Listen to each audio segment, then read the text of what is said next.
Hi, welcome to another episode of Hard Take or Big Take. I'm Weiren. I'm Nicholas. And together we are an education lifestyle podcast where each week we take a topic and decide at the end of the day whether or not it is interesting, which is Hard Take or frustrating, which is Big Take. Okay, so for today's podcast, we're going to do something. I don't know if we're going to be shooting ourselves in the foot here. Okay. I think recently Mr. Chun Sing, which is the education minister, mentioned about some black sheep in the tuition industry, right? Okay, you mentioned quite a lot of pointers, but I think the black sheep was one of the one that stand out the most. Yeah, so basically he made some comments on the tuition industry. And I think the media everywhere has been going on about tuition. I think this whole relationship between Singaporeans and tuition is seems to be quite not exactly a soft spot, but it seems to be something that people feel quite a bit about, right? Do you personally take chagrin when you hear this kind of things like, oh, the tuition industry have all these allegations that's mounted towards like the industry as well? Do you feel very like victimized? I do feel that there are a lot of people out there who who don't view the tuition industry in a very good light lah. I do know of some of my friends as well, and they are educators themselves in the ministry. Okay. That don't believe that the tuition industry should exist in the first place. Okay. And on some level, I believe I'm inclined to believe in him as well, because I think in a perfect world, the tuition industry really wouldn't exist. Okay, but we're not in the tuition. But we're not in the perfect world. Yeah, I believe I said this before in another podcast. Yeah.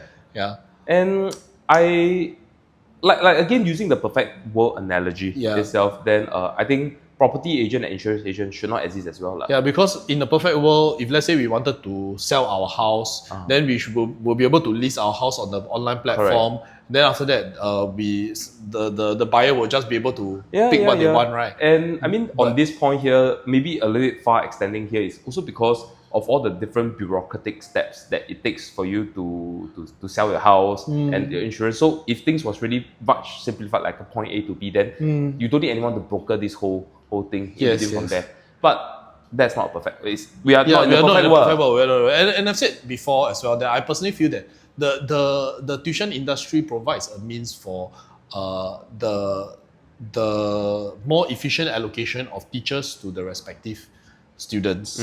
So again, not every student may gum with a particular teacher, and not every teacher's learning style or teaching style may be suitable for every single student. So I've had students who quit me because they don't feel that they are suitable. Students that I believe you yourself also don't want to continue with your classes because they don't find you suitable as well, right? So I think we tackle each of the key points first of the conversation that Minister Chan has mentioned. All right. So the first one that we're going to bring out here is about the idea of filtering students prior to enrollment itself. So what do you have to say about that?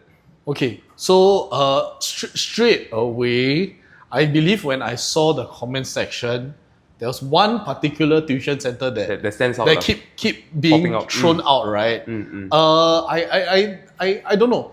I am going to do two things. I'm going to defend this particular tuition center. Okay. But I'm not going to say that the commenters are wrong either. Okay. So I think that on some level, I think some tuition centers may decide to advertise this as a feature. Okay. I think that from what I know, this particular tuition center, they offer tests, right, in order to stream the students into proper classes, in order to band the students into proper classes. So I'm not too sure about this whole practice of I will reject the student if they don't meet the cut. Okay. Right. Okay. So this is from anecdotal evidence from friends and other students from this particular tuition center. Okay. So here's the thing. And I think according to the comments also, they stopped doing this a while back, because at the end of the day, if you want to be a business, you have to be more inclusive, right, rather than exclusive.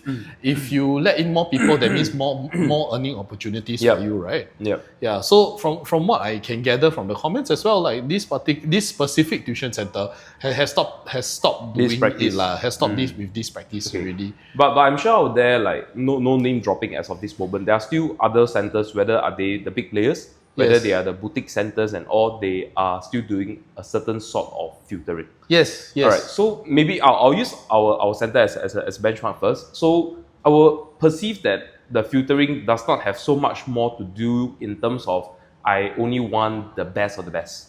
So that, even without us putting in a lot of effort, without us putting in a lot of effort, then their results will still be stellar.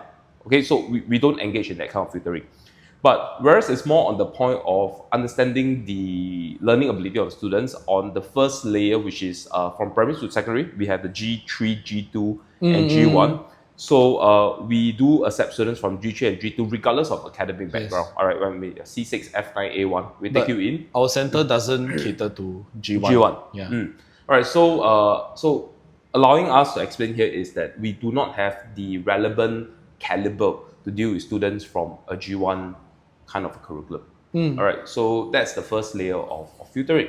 Now, the second layer of filtering, which this one comes a little bit dicey at times to discuss, is for students that have learning disabilities. All right, so we're talking about on the students on the spectrum. All right, we have students that are ADHD, we have students who are dyslexic. So all this itself, if it was being made known to us, all right, whether is it at the time of enrollment or whether post-enrollment this was being observed by the tutor, usually the tutors will have checked the parents to see how can we move on from there. Now, we do have a colleague in our center that has the specialty to deal with students He's that's on being the trained he's trained. while he was in the ministry lah. Right, he was being Yeah. trained. But other than that, that is at most the degree of filtering that we are doing.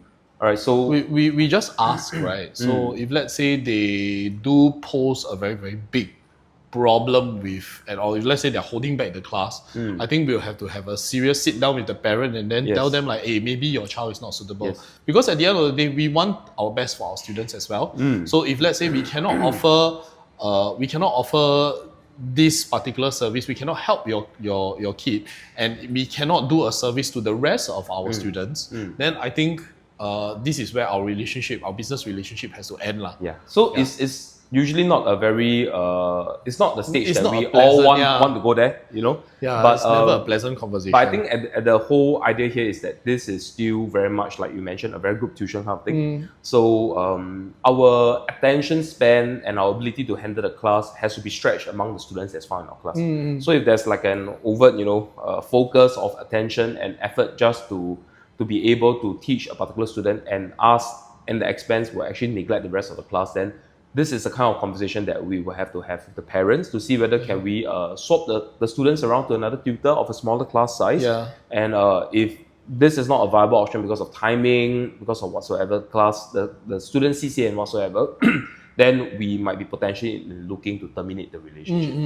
But by and far, rare. I don't think we have executed this many times before. It's quite rare. Most of the time, we are able to handle the all these like neurodivergent cases that actually do come to Okay, us. so we still have to talk about this. Do you think filtering is necessary in this time and age, and we have to pander towards the customers nowadays who are a little bit more sensitive about all this filtering? So as I said, I think filtering is like at the end of the day, we want to do what's best for our students because at the end of the day, we are a service provider. This is our bread and butter. If let's say the parents decide to quit their relationship with us, then we lose income, right? So I think on some level, there has to be some level of filtering. It's just that in the case of like placement tests or whatever, like this is really too obvious, but I think or too I feel that this is more malicious, right? But I think filtering can also happen in a more subtle way. Let's say, for example, we go along with the classes, okay, and let's say at some point, if the student doesn't come with the tutor's learning teaching style, then they won't do as well. Okay, or maybe the student doesn't get along with the particular tutor's character, or the student simply just doesn't want to do homework, is lazy or whatever, and the tutor cannot manage to somehow motivate the kid to do their homework. Be it either positively or negatively lah.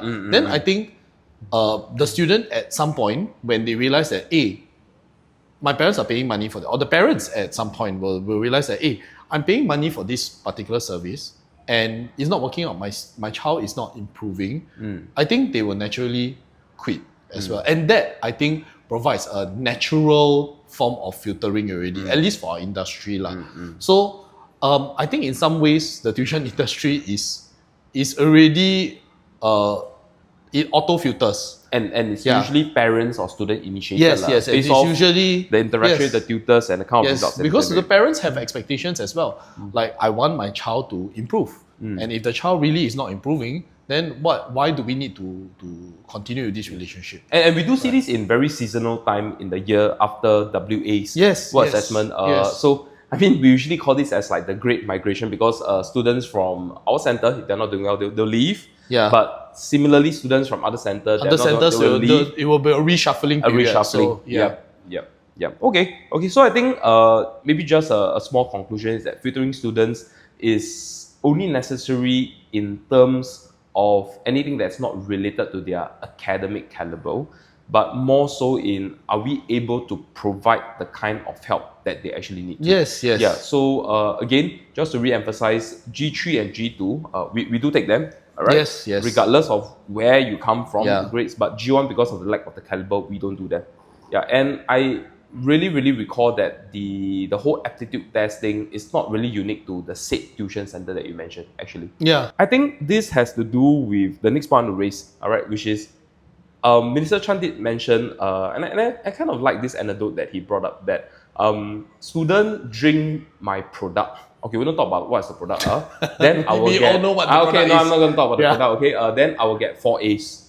All right. Yes. But he did mention that actually the student, drink or don't drink, already got 4 A's already. Yes. So you are basically selecting Stella student to come and market your products for you. Yeah. All right. So does the filtering has a way to lead to this? Because if, let's say, you are filtering students in the first place, the students are going to be straight A students. You can just plant whatever you want. Oh, come to my class. I play this. I release this a very nice fruity scent in the class that improve your neurological activity. I mean, if let's say you have a ready group of students who are doing so well, you can just use them to do any kind of advertising.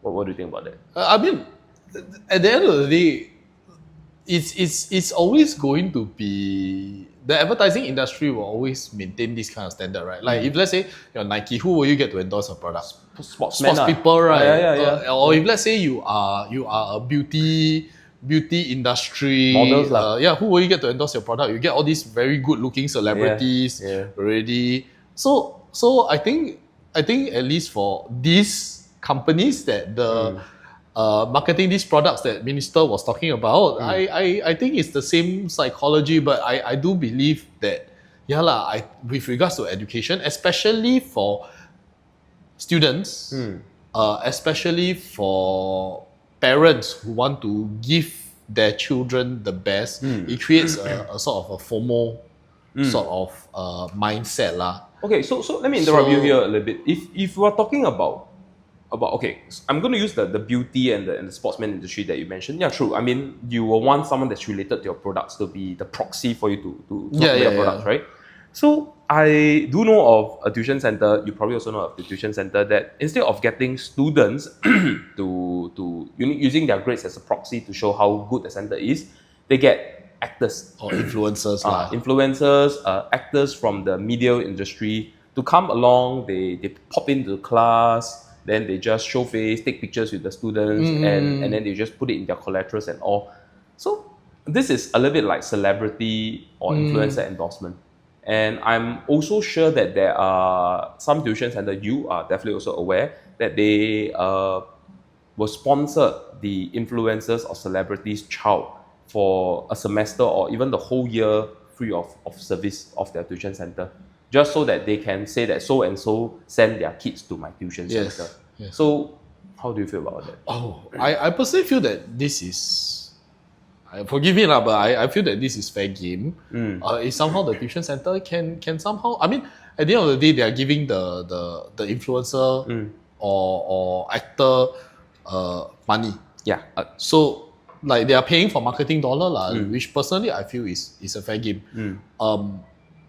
I don't think there is anything unethical because I don't think there is anything misleading or depending on the advertising, of course. But just getting the actor or the influencer to come along or give a shout out, I don't think there is anything unethical about it.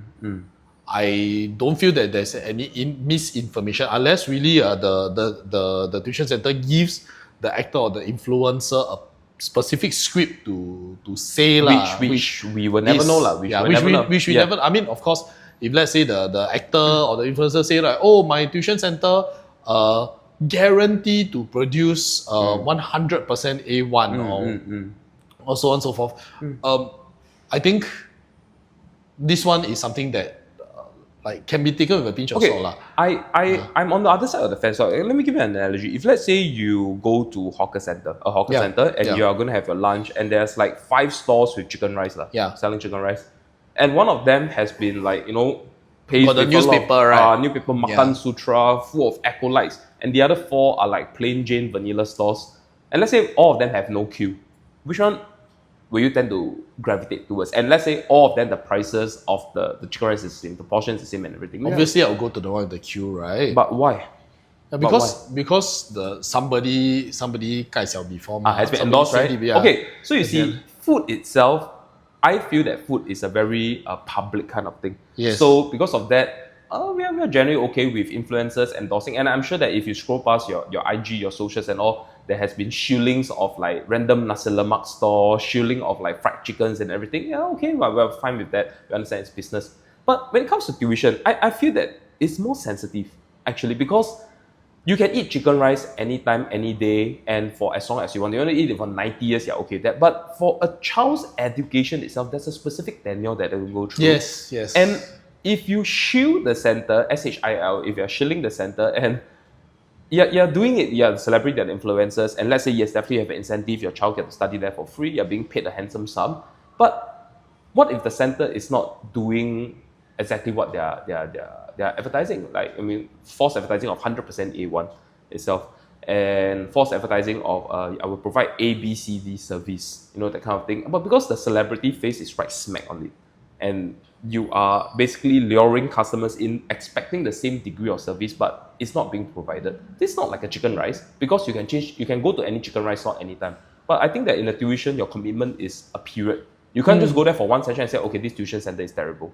So, and they have a fixed duration. But usually these influencers I believe they will typically have some sort of arrangement where the kid is supposed to stay with the center for an X duration of time, right? So the influencer has got to wait it out long. Then if let's say after that particular tenure, I suppose they can call out the tuition center if the tuition center, if said center is not performing to the degree that met expectations. So if let's say tuition center is okay for celebrities endorsement and influencer endorsement, why don't we talk about more sensitive things like a law firm? Why law firm doesn't have celebrity endorsement?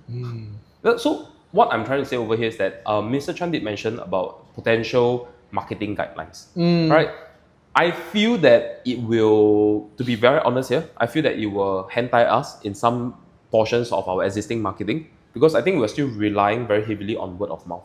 All right, it's not all the fancy posters and the collaterals that we're giving out, but more of students who benefited through our system, all right, and they feel that this could benefit their friends and family to get people roped in. But what if you are a budding tuition center, you have no customer base at all? You have to start somewhere. Without all this existing word of mouth, you will then have to resort to other forms of marketing.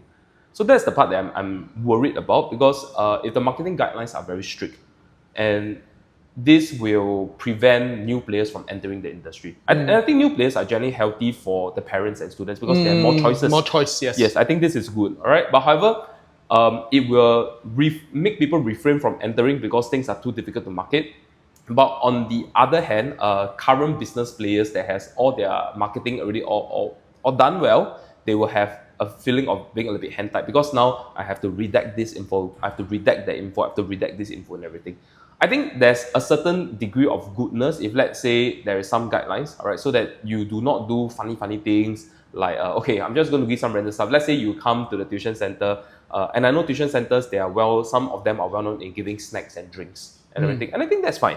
That's fine. That's more of like a student benefit. But if you're telling me you come here, I will do ABCD for you, you will get ABCD, you get this grade and everything, then I feel that there must be a certain degree of, hey, is this false advertising? So to my best of my knowledge, last time I have a female friend whose father run a convenience store, like just like a mini mart and all. He is not allowed during his registration with IRAS to put cheapest mini mart, best mini mart. So any as the name, yes, or any something, adjective that otherwise suggests that he is the best or the cheapest are not allowed. And I think that is actually pretty good. You don't do any kind of false advertising, then people will come. So I think that there should be some guidelines, but I'm also worried that if the guidelines are too strict, then I think marketing strategy for everyone has to start to change. But I'm hopeful that this will level the playing field a little bit. Because the same, like we were mentioning, the smaller players, I don't think the smaller players have the dollar to actually go and pay influencers to continue to or to market their service. I highly doubt so. But using students to advertise, do you feel that is, and all these students are actually below the legal age? They're all minors. Yes. So using all these students to advertise, do you think that it is wrong? It is correct? What's your opinion on that? I feel that like putting the students on like a gigantic billboard in the Straits Times, for example, or getting the students' face, putting the students' face like on Google ad network, I think that's a bit too much lah. Okay. I personally feel that that's a little bit too much, but especially if the student's name is also going to be there, right? For everybody to see. But I think if it's, let's say, a simple testimonial, I think it's fine. Okay. If it's a testimonial or Google review, I think that's fine. Yeah. So if it's placed on the general media itself, then it's going overboard. But if you're talking in a very close, like Google review, Google very localized kind of. Yes, localized media, I feel is okay. So if let's say we are going to get like a student, we're going to catapult her into a studio, put her on makeup and like dress her up nicely, carrying books and everything, advertising that this is the best at that. That's too much already. I personally feel like I wouldn't do this to my own students, right? At the end of the day, they are still minors, right? And I think there is some degree of privacy that needs to be protected, lah. Maybe I'm okay with using their face, but I might not. But I definitely will not be okay if it's both the face and the name is there. So I think this very much had to do with the kind of customer that we're dealing with, right? Yes. Because of the sensitivity of the people we're dealing with, especially they are young, going like P3s, P4s. We are a bit more sensitive on that. Yes. So with that itself, I want to bring on the next point of the whole FOMO idea here. All right. With the whole FOMO idea coming in, Mr. Chan mentioned that there are parent chat group. Okay, we are not privy to any parent chat group, or at least that's what I remember. And parents will go in and say like, "Hey, why you never sign up for this tuition? This center is very good. The enrollment is going to be full soon and all." So, what do you have any opinions on that? Are you personally a victim?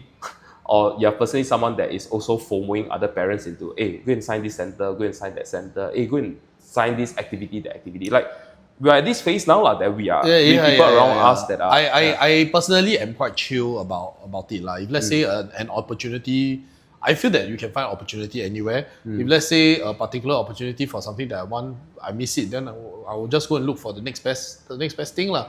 So if let's say I want to enroll my kid in a specific tuition class, but then the classes are full, I'll be like, okay, never mind. I'll just. So you won't like, I will like wait list. Can you put my name in reserve and all? So the whole idea of this parent chat group over here, I can understand. I mean, I'm not going to talk about tuition per se, but when me and my spouse were having our first home, all right.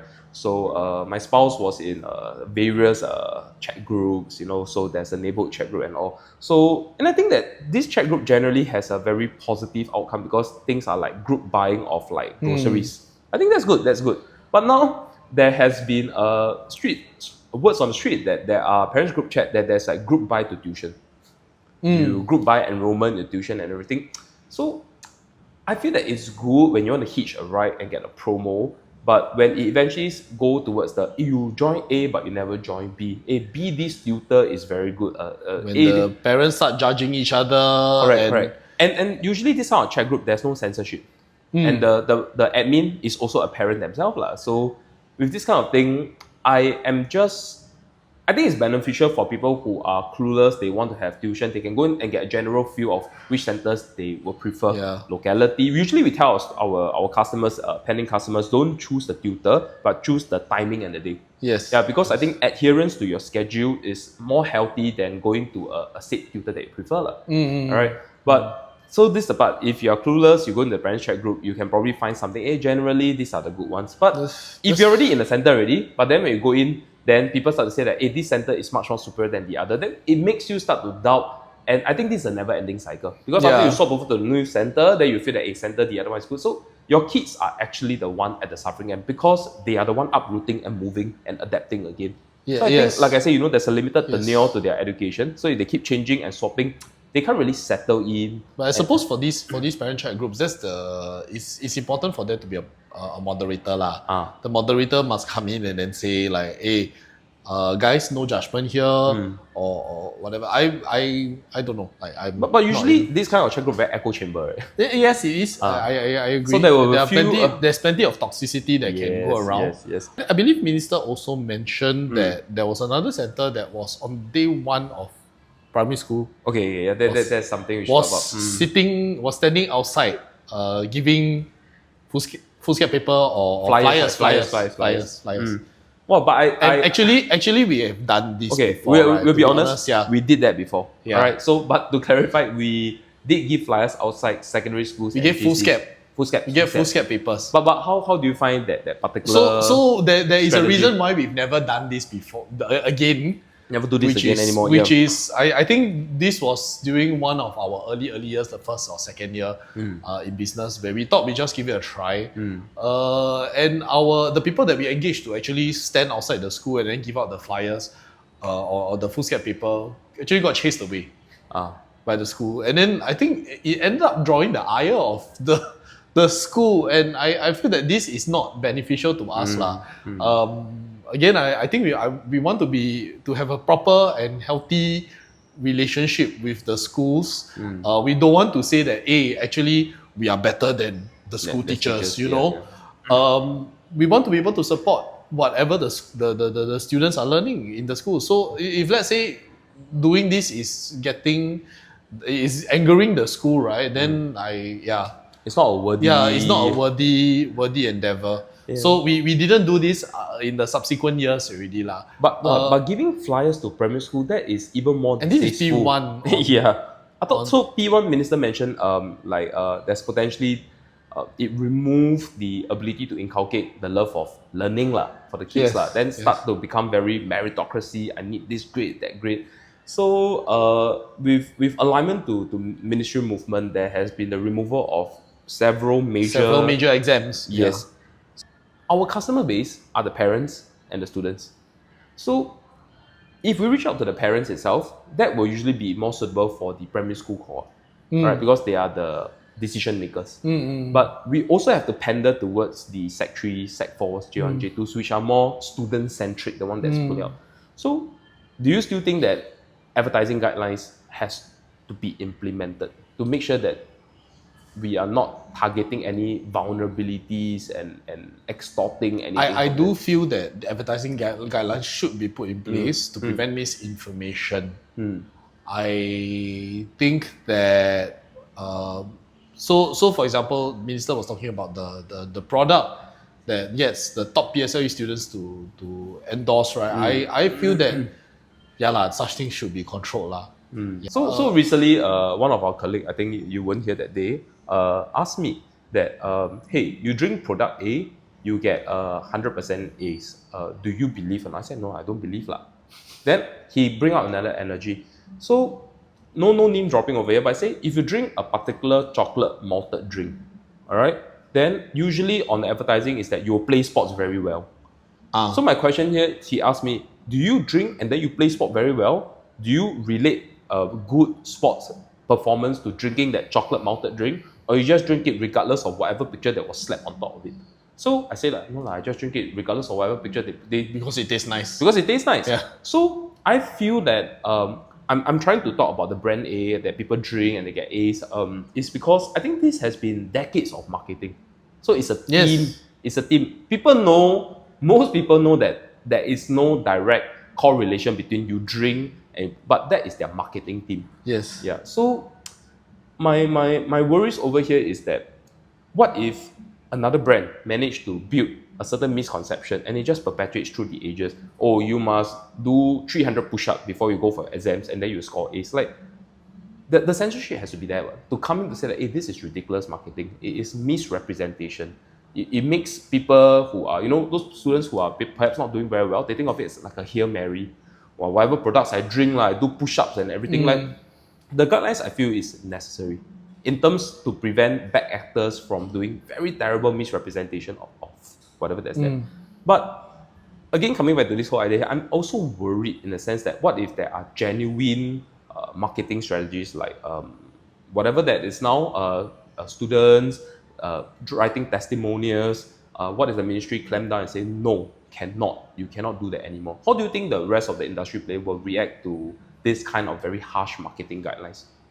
That will be I would say that will be a quite a deal very breaker? big, not exactly a deal breaker. It's just a very big shake-up of the tuition industry. I think the way we have to rethink our marketing is going to be reset lah. Let's put it this way. But I'm pretty sure that the tuition industry is one that is pretty fast to react. I think we move faster than at least the MOE schools. Okay. Of course, it depends on the scale at which the center is operating. But I don't doubt that no matter what regulations that have been rolled out, I think the tuition industry will still not exactly find a way around it, but the tuition industry will work around those guidelines pretty well. Right. So my personal fear here is to wrap up this whole thing is, are we, and I want you to think about this before you answer, are we supposed to eventually believe that we are unnecessary and we should, back to the original first statement you mentioned, that in a perfect world tuition does not exist? Yeah. I don't think the minister is out to completely Clamp down on the tuition industry, because I do believe I watched the entire interview. The whole interview was like 1 hour plus long. Okay. I think right at the start, or somewhere in the interview, he also said that in citing example of other countries where they completely clamp down on the industry, on this tuition industry, right? The tuition industry just went underground. And I think he doesn't want the situation where the whole industry goes underground and then the ministry maintains no visibility. Right? So I don't think we'll be in a situation where they really do some sort of witch hunt and chase down after all tuition centers. I don't think so. Okay. But I do believe that there should be more regulation. They will regulate in order to make sure that parents make a properly informed decision and not one out of fear.